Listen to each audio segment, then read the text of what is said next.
خطبہ مسنونہ کے بعد قرآن مجید فرقان حمید کی جس آیت مبارکہ کو میں نے تلاوت کا شرف حاصل کیا،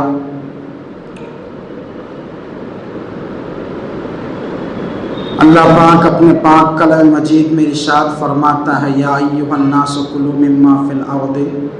حلالا طیبا ولا تتبعوا خطوات الشیطان انہ لکم عدو مبین۔ محترم حضرات، اس آیت مبارکہ کو میں نے تلاوت کا شرف حاصل کیا۔ اس آیت مقدس کا ترجمہ ہے، اے لوگو کھاؤ ہماری دی ہوئی حلال پاکیزہ چیزیں جو زمین پہ ہیں، اور شیطان کی تابعداری نہ کرو، بے شک وہ تمہارا کھلا دشمن ہے۔ اس آیت مبارکہ میں اللہ پاک نے تمام ایمان والوں کو، لفظ تو ناس کا ہے کہ تمام لوگوں کو، اور دوسرے مقامات پر پھر اللہ پاک نے لفظ ایمان والا خطاب کرتے ہوئے فرمایا ہے کہ ایمان والوں کھاؤ ہماری دی ہوئی پاکیزہ چیزیں۔ محترم حضرات، رزق حلال کھانے کا اللہ پاک نے تمام لوگوں کو حکم فرمایا ہے، اور اس کے حلال کھانے کی بڑی اہمیت اور اس کا بڑا فائدہ ہے، مگر وہیں پر جو آدمی رزق حلال نہیں کماتا اس کے لیے بڑی مذمت اور وعیدیں بھی ہیں، کیونکہ جناب جسمانی سارا نظام کا جو دار و مدار ہیں وہ رزق پر ہی ہیں۔ اگر کسی انسان کا رزق درست نہیں ہے تو پھر جسمانی سارا نظام، نہ صرف جسمانی بلکہ روحانی نظر و خیالات کو کہیے آپ، وہ سارا کا سارا بگڑ جاتا ہے۔ تو رزق کا ہونا بہت ضروری ہے، کیونکہ ہم جو کچھ بھی کھاتے ہیں اسی سے ہی تو ہمارا وجود کو پرورش اور طاقت ملتی ہے نا جناب۔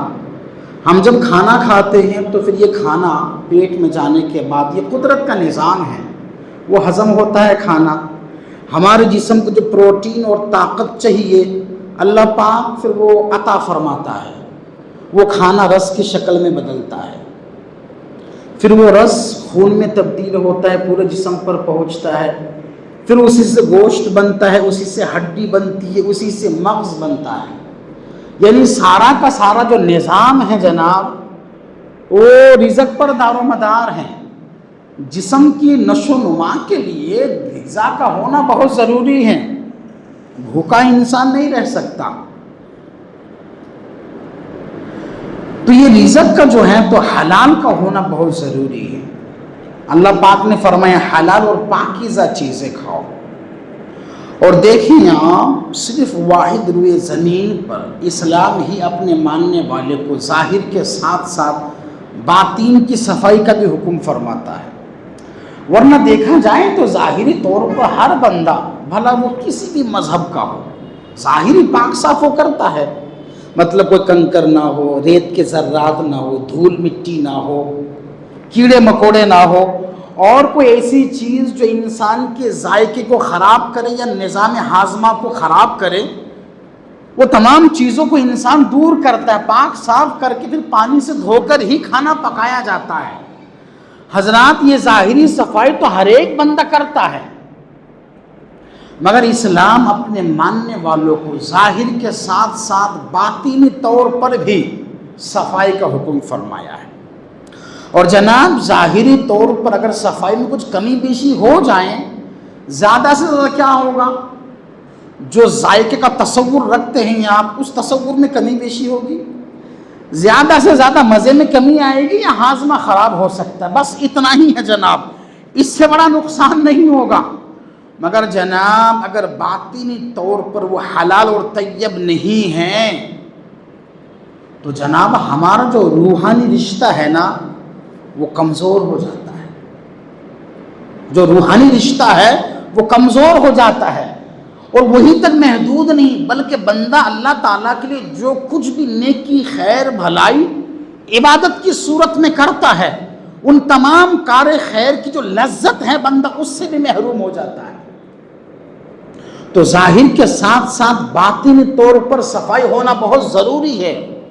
اور یہ فقط اسلام اپنے ماننے والوں کو حکم دیتا ہے کہ جس طرح ظاہری صفائی کا تم خیال رکھتے ہو، باطنی صفائی کا بھی خیال رکھنا ضروری ہے۔ اور باطنی صفائی سے مراد کیا؟ وہ حق حلال کی روزی ہونی چاہیے، اس میں کسی قسم کی حرام کی آمیزش نہیں ہونی چاہیے، وہ دھوکے کا ہو، جھوٹ کے ذریعے سے ہو، دگا دے کر ہو، لوٹ ماری کا ہو، جوا بازی کا ہو، چوری چکاری کا ہو۔ اس طرح کے جتنے ذرائع ہیں حرام روزی کمانے کے، ان تمام حرام روزی سے بچ کر تم نے رزق حلال کمانا ہے۔ اور جناب پھر جو ایمان والا شخص باطنی طور پر رزق کا خیال و اہتمام رکھتا ہے، رب رسول کی بارگاہ میں اس کا درجہ اور مقام بہت بڑا ہے۔ اس حوالے سے میں آپ کو امام جلال الدین سیوطی رحمۃ اللہ علیہ کے قول سنانا چاہوں گا۔ آپ فرماتے ہیں کہ اے بندہ، اگر رزق کھانے کے بعد تیری طبیعت میں سستی چھانے لگے، اگر تیرے وجود میں غفلت تو محسوس کرنے لگے، رزق کھانے کے بعد اگر رب کے حضور نماز کے لیے کھڑا ہوا ہے تجھ کو بے چینی ہو رہی ہے، اگر تیرا دل نمازوں میں نہیں لگتا ہے، جو سرور قلبی طور پر آنی چاہیے تھا اگر وہ تجھے نہیں آ رہا ہے، تو محسوس کرتا تیرا دل سخت ہو رہا ہے، تیرے دل اور دماغ پر غفلت طاری ہو رہی ہے، تیرے اخلاق میں سختی آ رہی ہے، اگر تو اس طرح کی چیزیں دیکھیں تو پھر تجھ پر ضروری ہے کہ تو اپنے روزی کی چھان بین کر۔ اور تو نے رزق کھایا، تیرے دل کی زمین نرم ہو رہی ہے،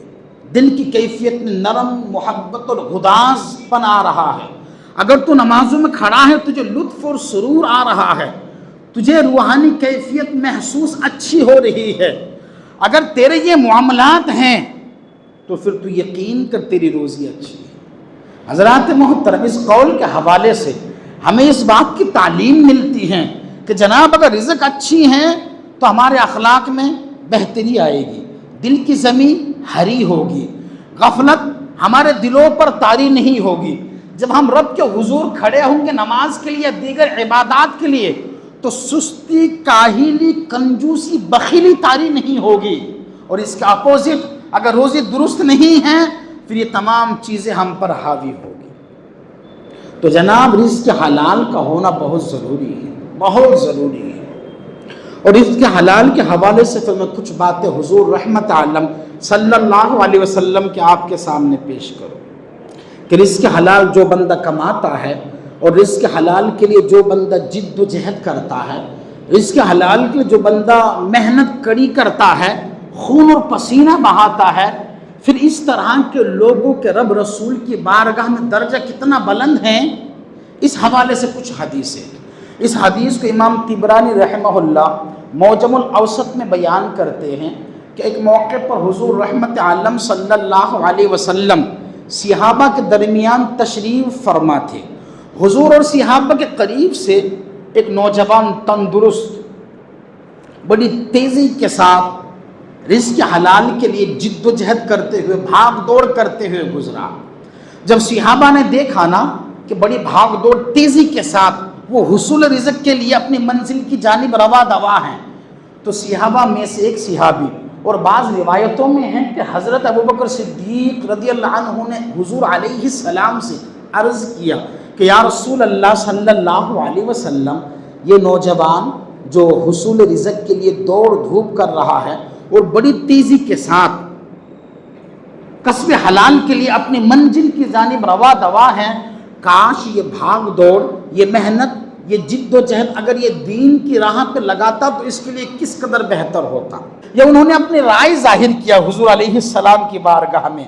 جب حضرت ابوبکر صدیق نے اپنی رائے ظاہر کیا، دل میں جو کیفیت محسوس ہوئی تھی اس نوجوان کو دیکھ کر، انہوں نے کیفیت کو جب بیان کیا نا، اب آگے سے حضور علیہ السلام کا جواب سنیں۔ آپ صلی اللہ علیہ وسلم نے صحابہ کو مخاطب کر کے فرمایا، اور آپ نے فرمایا کہ سنو، وہ نوجوان جو بڑی تیزی کے ساتھ رزق حاصل کرنے کے لیے نکلا ہے، اگر اس کا مقصد یہ ہے کہ وہ دوسروں کے سامنے ہاتھ نہ پھیلائیں تو وہ اللہ کی راہ میں ہے۔ پھر اگلا لفظ آپ نے فرمایا، اگر وہ اپنے بیوی بچوں کی کفالت کے لیے، یعنی بال بچوں کی ضرورت کے لیے اگر وہ نکلا ہے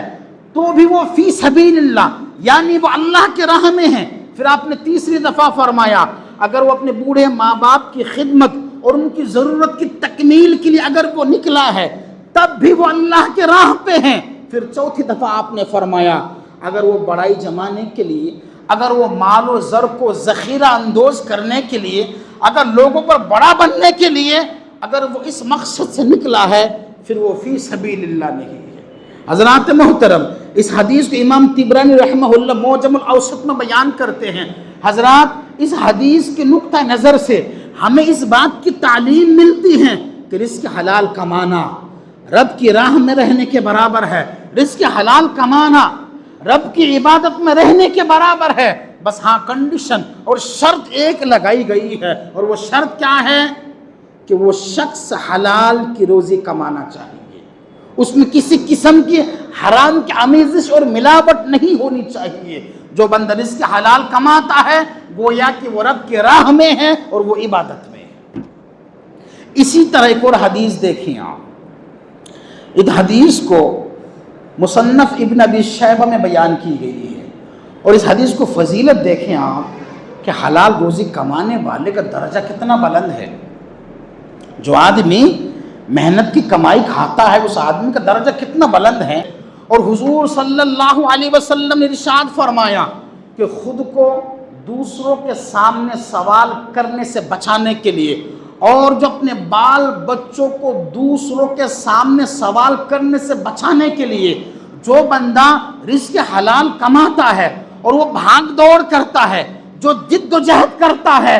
اس طرح کے نوجوان کل بروز حشر جب رب کی بارگاہ میں رب کے سامنے ملاقات کے لیے کھڑا ہوگا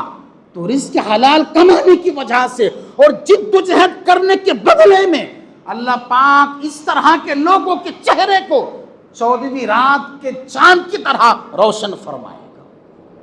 اللہ اکبر۔ حضرات محترم اندازہ لگائیں، 14ویں کے رات کے چاند کی مثال دی گئی ہے کہ جس طرح 14ویں کی رات کو چاند پوری آب و تاب اور پورے شباب کے ساتھ روشنی بکھیرتا ہے، ٹھیک اسی طرح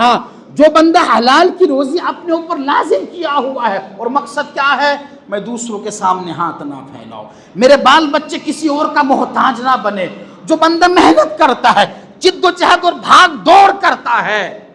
اللہ پاک اس خوبی کی بنا پر اس کے چہرے کو روشن فرمائے۔ اور اسی طرح اگلی حدیث دیکھیں، اس حدیث کو امام بہقی رحمہ اللہ السنن الکبریٰ میں بیان کرتے ہیں۔ وہ لکھتے ہیں کہ حضور صلی اللہ علیہ وسلم نے ارشاد فرمایا کہ جو بندہ اپنے اہل و عیال کی صحیح کفالت کے لیے تاکہ وہ کسی دوسرے کے سامنے سوالی نہ بنے ہاتھ نہ پھیلائیں، جو بندہ اس نیت کی غرض سے اور اس نیک عمل کی تکمیل کے لیے جد و جہد کرتا، بھاگ دوڑ کرتا ہے، تو یہ بندہ رب کی بارگاہ میں رب کی راہ میں جہاد کرنے کی طرح ہے۔ یہ بندہ رب کی بارگاہ میں اس بندے کا جو مقام ہوگا وہ جہاد کرنے کے برابر۔ اور اسی حدیث کا پھر اگلا جملہ کہ جو بندہ باقدر کفایت دنیا میں حلال روزی کماتا ہے تو رب کی بارگاہ میں اس بندے کا درجہ شہداء کے برابر ہے۔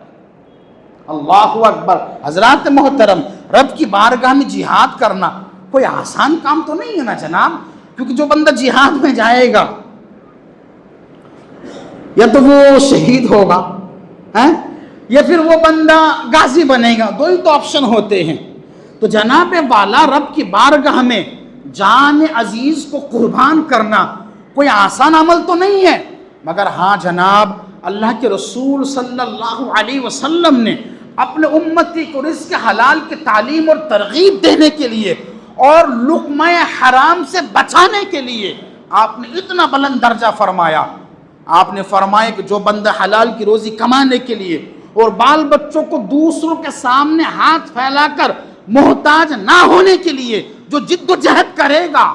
وہ رب کی بارگاہ میں مجاہد کے درجے پر ہے، اور جو باقدر کفایت روزی حلال حاصل کرے گا رب کی بارگاہ میں اس کا درجہ شہداء کے برابر ہے۔ تو جناب رزق حلال کا حاصل ہونا بہت ضروری ہے،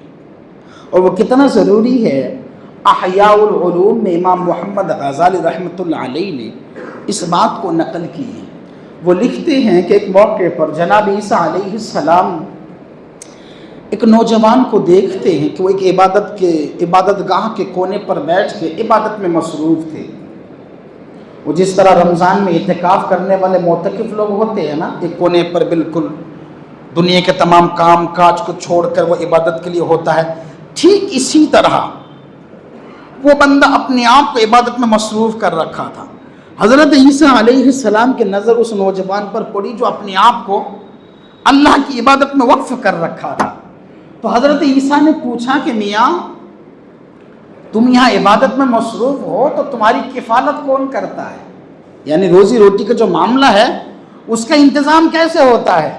تو آگے سے اس نوجوان نے جواب دیا کہ میرا بھائی ہے، وہ اپنا بھی روزی کماتا اور میرے لیے بھی روزی کماتا، میرا کفیل میرا بھائی ہے۔ اب آگے جواب سنیں، امام محمد غزالی اپنے مشہور کتاب احیاء العلوم میں اس بات کو نقل کی ہے۔ حضرت عیسیٰ علیہ السلام نے فرمایا اچھا تمہارا کام صرف اتنا کہ تم اللہ کی عبادت میں لگے رہتے ہو، تم اپنے لیے روزی حاصل نہیں کرتے، روزی نہیں کماتے ہو؟ کہا نہیں، میرا بھائی ہے جو میرا کفیل ہے، روزی وہ کماتا ہے، میں صرف عبادت کرتا ہوں۔ جب اس نوجوان نے یہ جواب دیا، آگے سے حضرت عیسیٰ علیہ السلام نے فرمایا اگر یہی بات ہے تو پھر تم سے بڑا عابد تمہارا بھائی ہے۔ اگر یہی بات ہے تو پھر تم سے بڑا عابد تمہارا بھائی ہے، کیونکہ وہ اپنے لیے بھی روزی کماتا ہے اور وہ تمہارے لیے بھی روزی کماتا ہے، لہٰذا وہ تم سے بڑا تمہارا بھائی عابد ہے۔ حضرات اس واقعہ سے کیا سمجھے آپ کہ رزق حلال کمانا بالکل جناب ایک فرض کے بعد یہ دوسرا فرض ہے۔ رزق حلال کمانا ایک فرض کے بعد یہ دوسرا فرض ہے، اور جناب جو آدمی رزق حلال نہیں کماتا پھر اس کے لیے بڑی مذمتیں ہیں۔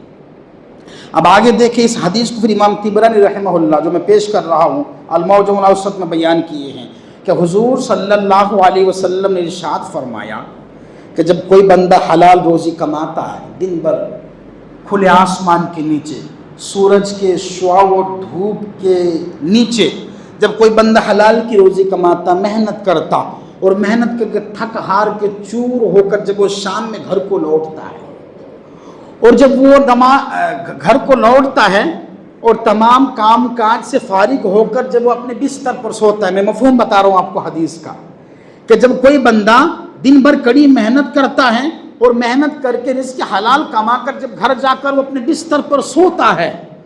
اور دن بھر کی تھکاوٹ کی وجہ سے جب وہ انگڑائی لیتا ہے اور وہ جو درد محسوس کرتا ہے، اس موقع پر انگڑائی لیتے وقت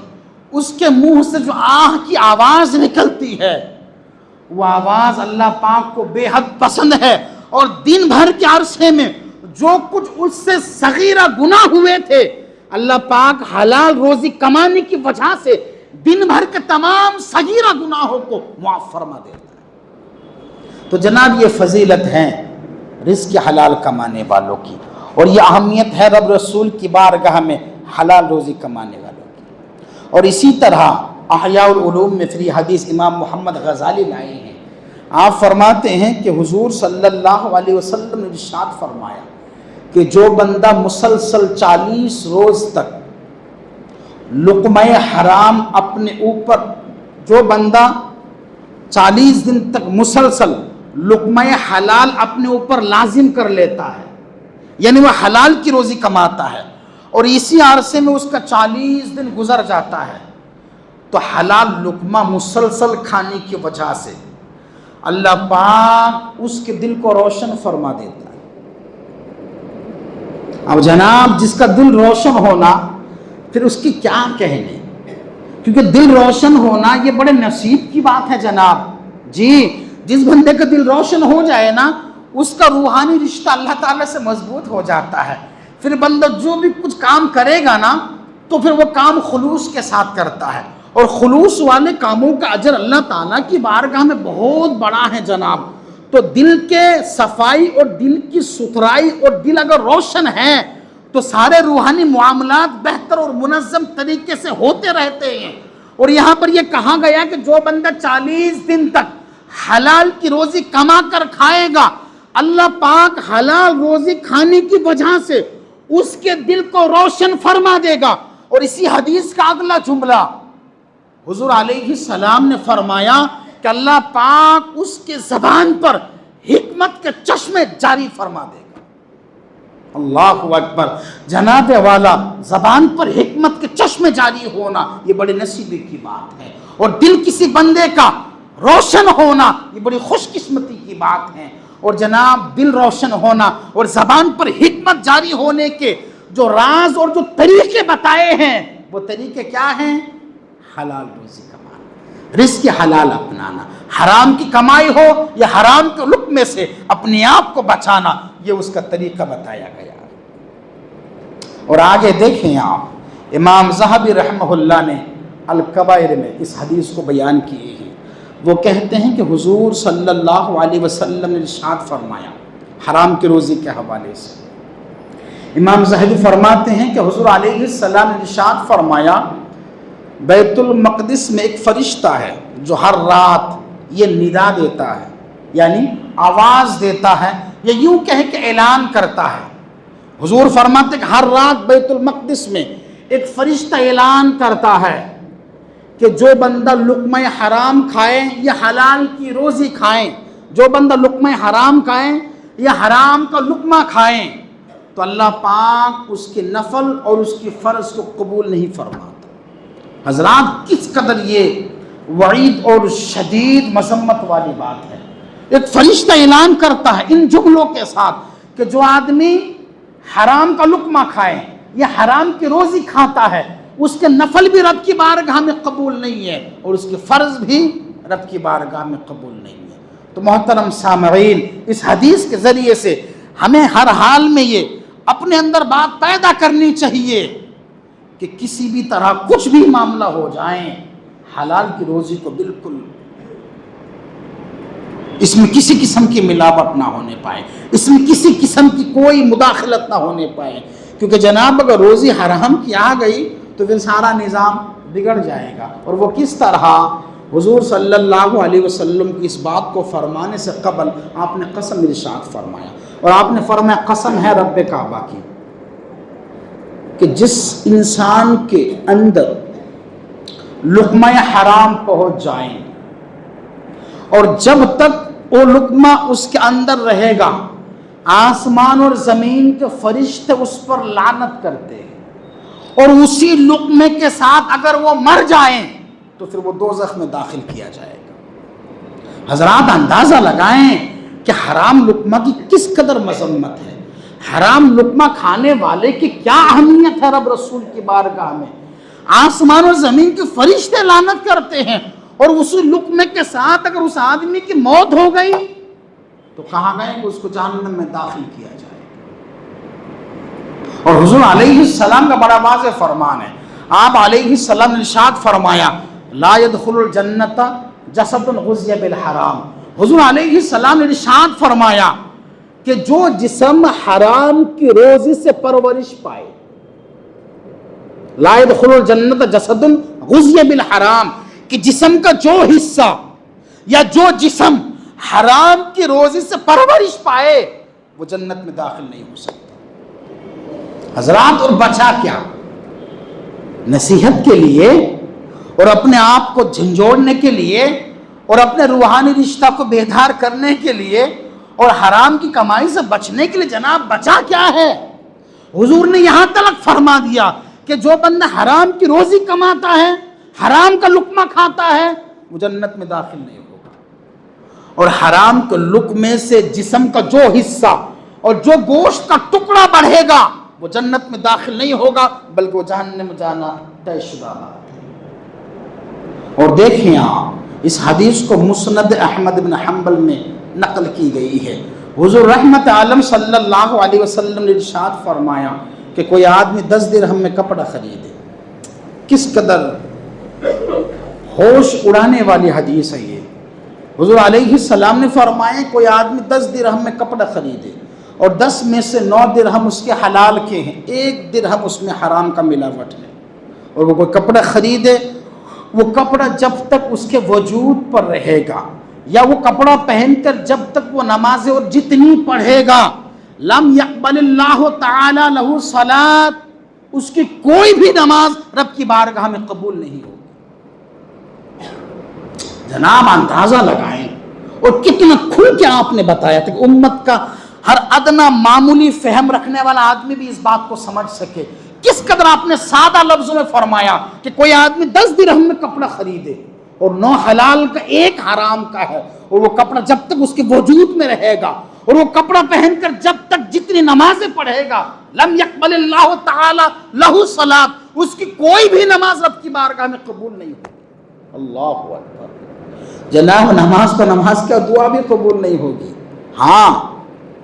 حضرت موسیٰ علیہ السلام، اور یہ حدیث مکاشفۃ القلوب میں امام محمد غزالی بیان کیے ہیں کہ ایک شخص کو حضرت موسیٰ علیہ السلام رب کے حضور ہاتھوں کو بلند کر کے اور روتے ہوئے دعائیں مانگتے ہوئے دیکھا، تو آپ علیہ السلام طور کی مقدس وادی پر پہنچے، رب سے آپ نے کلام کیا، اور رب سے گفت و شنید سے جب فارغ ہوئے تو آپ نے کہا کہ اللہ، تیرا فلاں بندہ تجھ سے دعائیں مانگ رہا ہے اور بڑے درد اور کرب کے ساتھ تجھ سے دعا مانگ رہا تھا، مالک تو اس بندے کی دعا کو قبول فرما۔ تو آگے سے جواب آیا اللہ تعالیٰ کی طرف سے کہ اے موسیٰ، میرا وہ بندہ اپنے ہاتھوں کو اتنا بلند کرے کہ آسمان کی بلندی کو چھو جائیں، اور وہ اس قدر روئے کہ آنسو کی جگہ پر خون نکلنے لگے، اس کی دعا کو پھر بھی قبول نہیں کروں گا۔ حضرت موسیٰ علیہ السلام بڑے حیران ہوئے جب رب کی طرف سے یہ جواب آیا۔ حضرت موسیٰ نے پوچھا یا رب العالمین، وہ بندہ تیرا اتنا بڑا گنہگار، اتنا بڑا مجرم کہ وہ ہاتھوں کو بلند کرے آسمان کی بلندی کو چھو جائے، وہ روئے کہ آنسو کی جگہ پر خون بہہ نکلے، پھر بھی تو دعا قبول نہیں کرے گا؟ مالک اس نے جرم کیا کیا؟ وہ اتنا بڑا مجرم کیسے بنا ہے؟ رب کی طرف سے آواز آئے، اے موسیٰ، اس کے پشت میں حرام ہے، اس کے پیٹ میں حرام ہے، یعنی وہ حرام کے لقمے کھاتا ہے، اور حرام ہی کے لقمے کی طرف سے اس کے وجود میں گوشت بنا ہے، اس واسطے اس کی کوئی بھی دعا قبول نہیں کروں گا۔ تو جناب رزق حلال کا ہونا بہت ضروری ہے، مگر ہماری بدنصیبی ہے، ہم قرب قیامت کے دور میں جی رہے ہیں، ہمارا ذہنی سیٹ اپ کیا بنا ہے؟ بس آنا چاہیے، وہ کیسا بھی ہو، کچھ بھی ہو، اس سے ہمیں کوئی مطلب نہیں ہے۔ اور رزق حلال کے تعلق سے نہ تو ہم چھان بین کرتے، نہ تحقیق کرتے ہیں، نہ تو ہم اہل علم سے رابطہ کرتے، بالکل نہیں، بلکہ اس طرح کے موضوعات کو ہم دوسروں سے چھپاتے رہتے ہیں کہ یار کسی کو پتہ چل جائے، وہ فتویٰ سنا دے گا، وہ مسئلہ بتا دے گا، وہ مذمت کرے گا، بتاتے تک نہیں ہیں۔ جناب ایسی روزی کس کام کی ہیں جو آپ کے جہنم میں جانے کا سبب بنے، اور وہ کس طرح؟ بات ختم کرو بس اگلے 2 منٹ کے اندر۔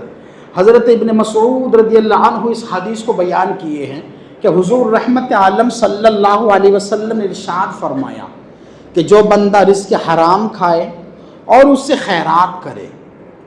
رب کی بارگاہ میں وہ قبول نہیں کیا جائے گا،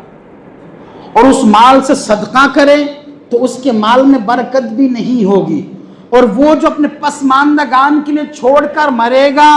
الا کان زادہ الی النار، یہ سارا کا سارا اس کے لیے جہنم کا توشہ بنے گا۔ اللہ اکبر۔ حضرات محترم، کس قدر حضور علیہ السلام کے تعلیمات ہیں اپنے امت کے تعلق سے رزق حرام کے لیے۔ اگر ہم حرام کی روزی کھاتے ہیں اور اس سے خیرات، صدقات، نیکی، خیر، بھلائی کے کام کرتے ہیں، اور ہم یہ تصور رکھتے ہیں کہ صاحب ہمارے مال میں برکت ہوگی یا ہم کو اس کا اجر ملے گا، ثواب ملے گا، بالکل غلط ہے یہ۔ اور مزید کیا کہا گیا؟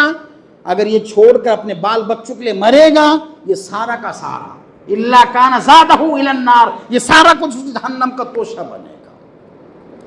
اور امام محمد غزالی نے بڑی خوبصورت بات ایک مثال کے ذریعے سے کہی، اس حدیث کا مفہوم گویا کہ انہوں نے ایک مثال کے ذریعے سمجھایا۔ امام محمد غزالی کہتے ہیں کہ جو بندہ حرام کی روزی سے راہ خدا میں خرچ کرتا ہے اور وہ نیکی تصور کرتا ہے، تو رزق حرام سے صدقات، خیرات کرنا ایسا ہی ہے جیسا ناپاک کپڑے کو پیشاب میں دھونے کی بندہ کوشش کرتا ہے۔ رزق حرام سے بندہ نیکی خیر کے کاموں میں حصہ لے رہا ہے اور وہ سوچتا میں اچھے کام کر رہا ہوں، مجھے اس کا صلہ ملے گا، بدلہ ملے گا، اجر ملے گا، رب کی طرف سے انعام ملے گا۔ اس کی سوچ کس طرح ہے کہ کوئی ناپاک کپڑا ہے اور وہ پیشاب میں دھونے کی کوشش کر رہا ہے۔ اب جناب اس بات کی وضاحت کی کوئی ضرورت نہیں ہے، ناپاک چیزوں کو پاک پانی سے دھویا جاتا ہے۔ پاکی حاصل جب ہوگی جب پاک پانی لیں گے آپ، ناپاک کپڑے کو ناپاک چیزوں میں دھوئیں گے تو بھلا کیا وہ کپڑا پاک ہو سکتا ہے؟ نہیں۔ بالکل ٹھیک اسی طرح اگر حلال کمائی نہیں ہے، حرام کی کمائی ہے، جناب آپ مسجد بنا دے، مدرسہ بنا دے، چاہے آپ غلاف کعبہ خرید کر تحفے میں بھیجیں یا آپ کے نام کا غلاف کعبہ چڑھایا جائے، بالکل وہ قبول نہیں کیا جائے گا اور اس کا کوئی صلہ اور بدلہ آپ کو نہیں ملے گا، الٹا آپ کو گناہ ملیں گے۔ تو جناب رزق حلال کا ہونا بہت ضروری ہے، دعائیں قبول نہیں ہوتی۔ اور وہ کس طرح؟ آخری جملہ میرا، بات کو میں مکمل کر رہا ہوں۔ حضرت سعد بن ابی وقاص رضی اللہ عنہ وہ کہتے ہیں ایک موقع پر میں حضور صلی اللہ علیہ وسلم کی بارگاہ میں حاضر ہوا اور میں نے کہا یا رسول اللہ صلی اللہ علیہ وسلم آپ میرے لیے دعا کریں کہ میں مستجاب الدعوات ہو جاؤں۔ مستجاب الدعوات اس آدمی کو کہا جاتا ہے کہ جس کی ہر دعا اللہ پاک اپنی بارگاہ میں قبول کر لے، اس کو کیا کہا جاتا؟ مستجاب الدعوات۔ حضرت سعد بن وقاص کہتے ہیں کہ میں حضور کی بارگاہ میں گیا اور میں نے عرض کیا یا رسول اللہ صلی اللہ علیہ وسلم آپ میرے لیے رب کے حضور دعا کرے کہ اللہ پاک مجھے مستجاب الدعوات کے مقام پر فائز کرے، میں مستجاب الدعوات بن جاؤں۔ جب انہوں نے یہ بات حضور سے کہی نا، یا انہوں نے جب سفارش کیا دعا کے لیے رب کے حضور، آگے سے حضور کا جواب سنیں۔ آپ صلی اللہ علیہ وسلم نے ارشاد فرمایا کہ تم اپنے اوپر رزق حلال کو لازم کر لو، اللہ پاک تمہیں مستجاب الدعوات بنا دے گا۔ رزق حلال اگر ہم اپنے اوپر لازم کرتے ہیں، اللہ تعالیٰ پھر ہمارے منہ سے نکلنے والی ہر دعا کو قبول فرمائے گا۔ اور جناب پھر ان طرح کی جب حدیثوں کو میں سمجھتا ہوں، جب ڈاکٹر محمد اقبال علیہ الرحمہ کی نظروں سے گزری تھی تو انہوں نے ایک شعر کہا ہے۔ وہ شعر کیا ہے؟ انہوں نے کہا تھا کہ اے طائر لاہوتی اس رزق سے موت اچھی، اے طائر لاہوتی اس رزق سے موت اچھی، جس رزق سے ہوتی وہ پرواز میں کوتاہی۔ انہوں نے کہا کہ ایسی رزق کس کام کی ہیں جو کھانے کے بعد ہماری دعائیں رب کے حضور نہ پہنچے، وہ مردود ہو جائیں۔ اس رزق سے تو بہتر ہے کہ میں مر جاؤں۔ اللہ اکبر۔ محترم سامعین و حضرات، میری پوری گفتگو کا حاصل کلام یہ ہے کہ رزق حلال کمائیں، اس کے لیے جد و جہد کریں، بھلے تھوڑا کم ملے، آپ امیر نہ ہو کوئی بات نہیں چلے گا، کیونکہ جناب دنیا بالآخر مٹنے والی ہے۔ ہماری زندگی پانی کے بلبلے کے مانند ہے، یہ پھر برف کے سلی کے مانند ہے۔ جس طرح برف پگھل کر چھوٹا ہوتے ہوتے اس کا وجود ختم ہو جاتا، ٹھیک اسی طرح ہماری زندگی کا معاملہ ہے۔ آج ہم آپ زندہ ہیں، تقریباً کم و بیش آج سے 150 سال بعد ہمارا نام تو نام رہا، ہمیں پکارنے والا بھی کوئی باقی نہیں رہے گا۔ ہمارا وجود تو دور کی بات، ہمیں کوئی پہچاننے والا باقی نہیں رہے گا، صرف 150 سال بعد۔ اور آخرت کی زندگی کتنی لمبی ہے، اب وہ میرا موضوع نہیں ہے، وہ ہمیشہ کی زندگی ہے، لامحدود، کبھی ختم ہونے والی زندگی نہیں ہے وہ۔ تو اس زندگی کو ترجیح دیں، اپنے اوپر حلال کی روزی لازم کرے۔ اور آپ یہ نہ سوچیں کہ یار میرا کیا بنے گا، میرا تو ذریعہ یہ ہے، میں جھوٹ نہیں بولوں گا تو چلے گا نہیں۔ یہ ہماری طب شیطانی وسوسے ہیں، جی یہ بات کو آپ ذہن پہ رکھے، یہ تمام شیطانی وسوسے ہیں ہمارے۔ جب اللہ پاک نے رزق کا ذمہ اپنے دست قدرت پہ لیا ہے،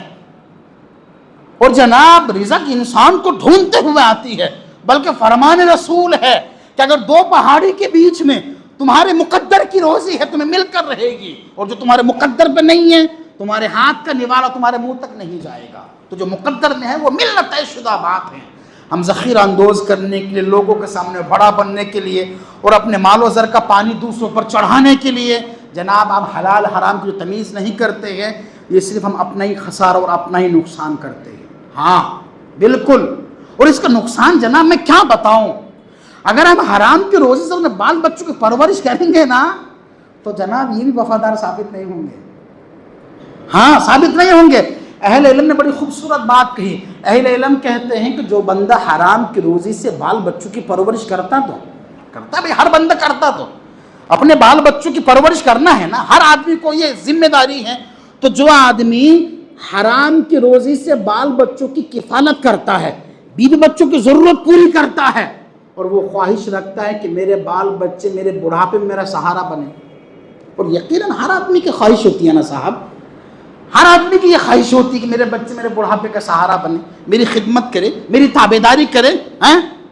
اب یہاں پر جملہ دیکھیں آپ, اہل علم فرماتے ہیں کہ جو آدمی حرام کی روزی سے بال بچوں کی کفالت کرے, بال بچوں کی ضرورتوں کو پورا کرے, اور وہ اس بات کی خواہش رکھے کہ بڑھاپے میں میرے بال بچے میری خدمت گزار بنیں گے, اس کی یہ سوچ فضول ہے. اور وہ کس طرح؟ کہتے جس طرح چراغ میں پانی ڈال کر روشنی کے انتظار میں بیٹھنا فضول ہے, ٹھیک اسی طرح حرام کی روزی سے بال بچوں کی کفالت کرنے کے بعد ان کی خدمت کی امید رکھنا فضول ہے. تو جناب حلال کی روزی کمائیں. یہ میری حاصل گفتگو ہے. اللہ تعالیٰ کی بارگاہ میں دعا گو ہوں, اللہ پاک ہم سب کو حلال کی روزی کھانے کمانے کی توفیق دے, لقمہ حرام سے ہر حال میں بچنے کی توفیق دے. آمین. وما علینا الا البلاغ المبین.